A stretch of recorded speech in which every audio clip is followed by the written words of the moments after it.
Good morning all. Good morning. This is the chapter name is fraction. Fraction म्हणजे काय असतो? a by b च्या form मध्ये आपण एखादा नंबर लिहितो त्याला आपण काय म्हणतो? फ्रॅक्शन म्हणतो. बरोबर आहे? त्या फ्रॅक्शनचे तीन टाइप पडतात. कोणते कोणते? प्रॉपर फ्रॅक्शन, इम्प्रॉपर फ्रॅक्शन आणि मिक्स फ्रॅक्शन. प्रॉपर फ्रॅक्शन मध्ये जर तुम्हाला इथे दिसत असेल काय दिसतं? 2/3 लिहिलेले. a by b च्या फॉर्म मध्ये आहे. हो आहे.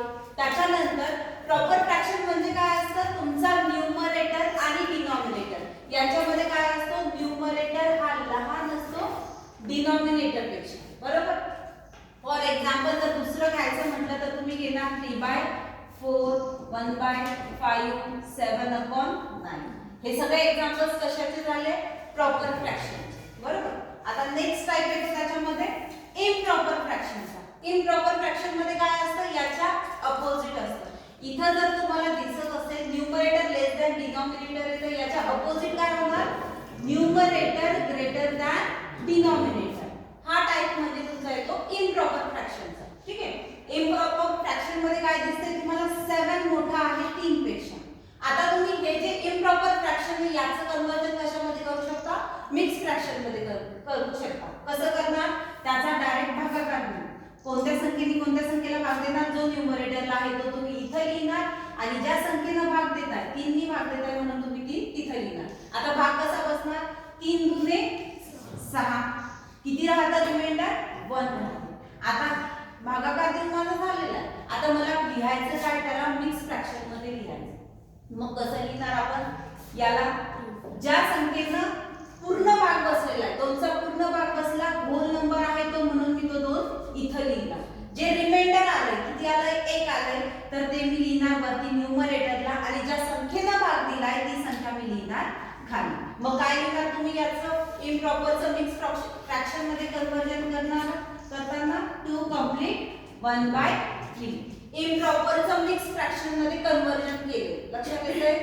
पुढचं हे काय दिसतंय? मिक्स फ्रॅक्शन दिसते. याच्यामध्ये 2 1/3 नी हे जे काही लिहिलेले हा काय आहे? 2 याच्यामध्ये होल नंबर आहे, पूर्ण संख्या आहे आणि 1/3 काय आहे? तुमची प्रॉपर फ्रॅक्शन आहे. बरोबर आहे? आता मला सांगा 2 कंप्लीट 3/2 मी हे लिहिलंय. हे इम्प्रॉपर मध्ये येणार की प्रॉपर मध्ये येणार की मिक्स मध्ये येणार? याचं कन्वर्जन जर तुम्ही बघितलं किंवा याला जर 2 बघितला तर हा दिसतो तुम्हाला होल नंबर. पण 3/2 दिसतोय इथे. 3/2 जर बघितला तर तो येणार तुमचा इम्प्रॉपर मध्ये. मग त्याला आपल्याला एका प्रॉपर मध्ये कन्वर्ट करून घ्यावं लागतं. मग काय करणार? 3 ला जर आपण 2 नी भाग दिला तर कशाचा भाग बसतो? 1 चा भाग बसतो. रिमाइंडर किती राहते?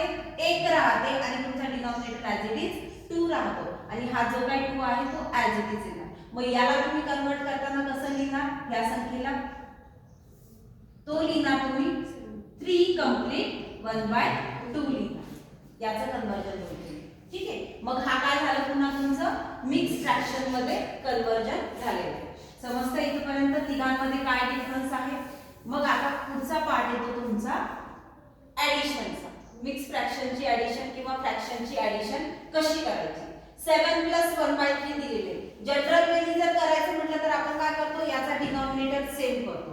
मग इथं 3 दिलं म्हणजे वरती पण मी काय करणार? 3 नी गुणाकार करणार. बरोबर? मग ते किती येतं? 21 आलं आणि इथं जो आहे तो 1 ॲज इट इज आणि डिनॉमिनेटरला 3 आहे म्हणून 3 ॲज इट इज. उत्तर किती येणार माझं? 22/3. आता 22/3 प्रॉपर आहे की इम्प्रॉपर आहे? Improper fraction. मग त्याचं प्रॉपर मध्ये कन्वर्ट करायचं आहे. मग मी काय करणार? पुन्हा भाग देणार. कितीचा भाग बसतो? 3 7 21. बरोबर? 7चा पूर्ण भाग बसतो आणि 1 माझं रिमाइंडर राहतंय. आता तुम्ही जर पहिल्या याला ऑब्झर्व केलं असेल, पहिल्या याला ऑब्झर्व केलं तर काय दिसतंय? 7 + 1/3 आणि 7 1/3. जर मला डायरेक्ट ऍडिशन करायची असेल तर मी काय करेन? 7 + 1/3 जर मला एक्झाम्पल मध्ये दिलं तर मी काय करणार? त्यातलं प्लस साइन काढून डायरेक्ट मिक्स फ्रॅक्शन मध्ये असं लिहिणार. काही अडचण नाही. आता पुढचं एक्झाम्पल 2 + 5/7. आता याच्यामध्ये काय दिसतंय? हे काय आहे तुमचं? Proper fraction. बरोबर? मग याला मी डायरेक्ट काय लिहिणार? 2 5/7. काही अडचण नाही. पुढचं एक्झाम्पल. आता इथं आहे सबट्रॅक्शनचं एक्झाम्पल. ऍडिशन सारखं सबट्रॅक्शनचं करावं लागते. काय करणार, जर बेसिक मेथडनी करायचं म्हटल्यावर 1 - 4/7 मी लिहिलेलं आहे. मग सगळ्यात अगोदर डिनॉमिनेटर मला सेम करावं लागेल, किंवा दुसरी मेथड म्हटली तर क्रॉस मल्टिप्लिकेशन. क्रॉस मल्टिप्लाय केलं म्हणजे 7 नी तुम्ही इकडे मल्टिप्लाय करता, याच्या डिनॉमिनेटरला 1 आहे, ह्या 1 नी तुम्ही ह्या 4 ला मल्टिप्लाय करता. बरोबर. मग मी 7 नी जर 1 ला मल्टिप्लाय केलं तर किती येणार, 7. 1 नी 4 ला मल्टिप्लाय केलं तर किती येणार, 4 येणार. मध्ये मायनसचं साइन म्हणून तुमचा मायनस इथे सेम येणार. आता डिनॉमिनेटरला काय येणार तुमचा 7 येणार. मग उत्तर किती येणार, 7 मधून 4 गेले तुमचे उत्तर 3/7. बरोबर. आता पुढचं याचं सांगा, याचं काय येणार, याला तुम्ही लिहिणार 5 + 1/4. काही अडचण आहे, 5 1/4 ला मी 5 + 1/4 लिहिलं ऍज इट इज. बरोबर. इथं आपण जस्ट बघितलं. याला काय करणार 6 1/2 6 + 1/2 करू शकता असं. आता पुढे मला काय करायचंय, ऍडिशन करायची.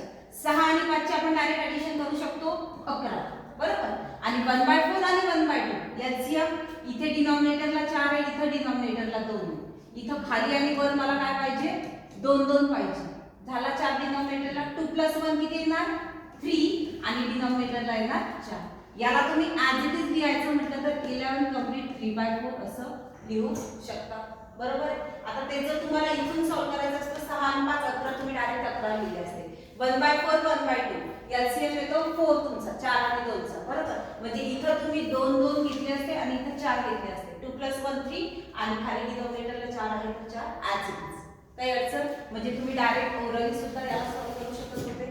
आता पुढचं काय दिसतंय 7 - 5 2/9. याला मला सिम्प्लिफाय करायचं. सगळ्यात अगोदर काय करणार तुम्ही 17 जो आहे तो as it is minus as it is.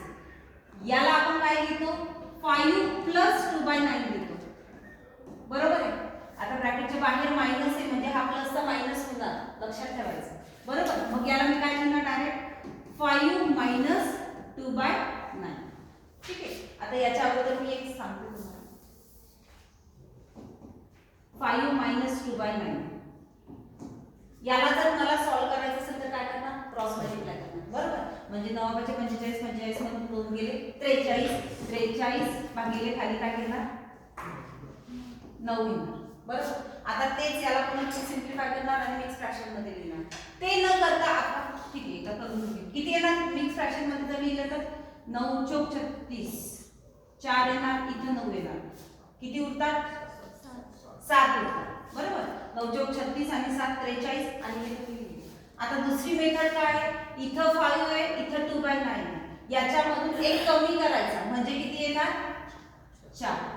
ठीक आहे. याच्यामधून एक कमी केला म्हणजे तुमचं उत्तर येतं 4. आता मला लिहायचं ह्या फॉर्म मध्ये. कसं लिहिणार, ह्या दोघांचा डिफरन्स चेक करायचा. कितीचा डिफरन्स येतो 7 चा येतो. तो मी 7 इथं न्यूमरेटरला लिहिला आणि 9 मी ऍज इट इज लिहिला. समजतंय. दुसरा एक्झाम्पल घेऊ.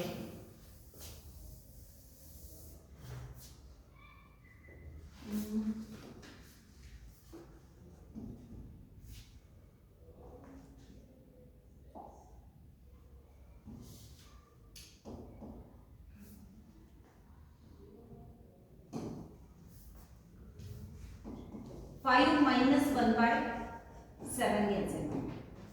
काय घेणार 5 मधून एक कमी करायचा म्हणजे मी लिहिणार 4 1/7.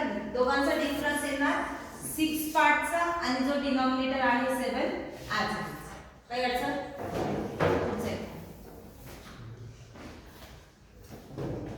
229 113/117. पुढचं एक एक्झाम्पल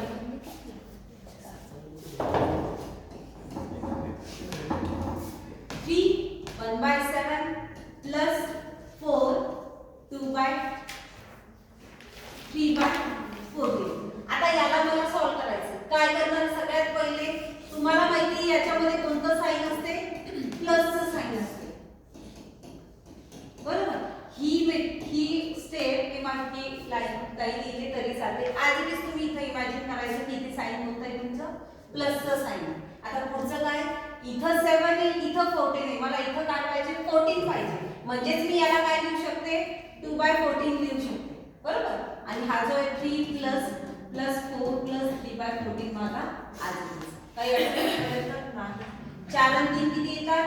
7 येतात. डिनॉमिनेटर सेम आहे तुमचा म्हणजे 5/14 तुम्ही ॲज इट इज लिहू शकता. याला डायरेक्ट काय लिहू शकतो आपण?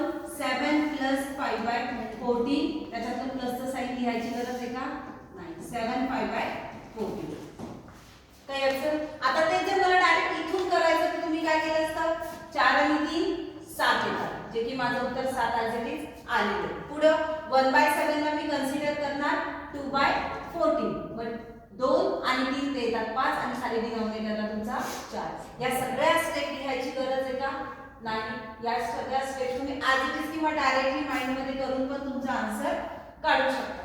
फक्त एक लक्षात ठेवायचं, याला जर पूर्ण याला रिकॅप करायचं म्हटलं तर आपण सगळ्यात बघितलं 7 प्लस 5/14 जर तुम्हाला दिलेलं असेल तर तुम्ही डायरेक्ट काय घेणार? 7 5/14 घेणार. दुसरं बघितलं आपण की तुम्हाला दिलेले 229 आणि वरती दिलं 120, खाली दिलं 170 आणि यांचा घ्यायचा आहे तुम्हाला डिफरन्स. काय करतो आपण? ह्या संख्येतून एक कमी करतो म्हणजे लिहिणार 228. या दोघांचा डिफरन्स घेणार जो की येतो 50 आणि खाली डिनॉमिनेटरला 170 ॲज इट इज. काही अडचण नाही.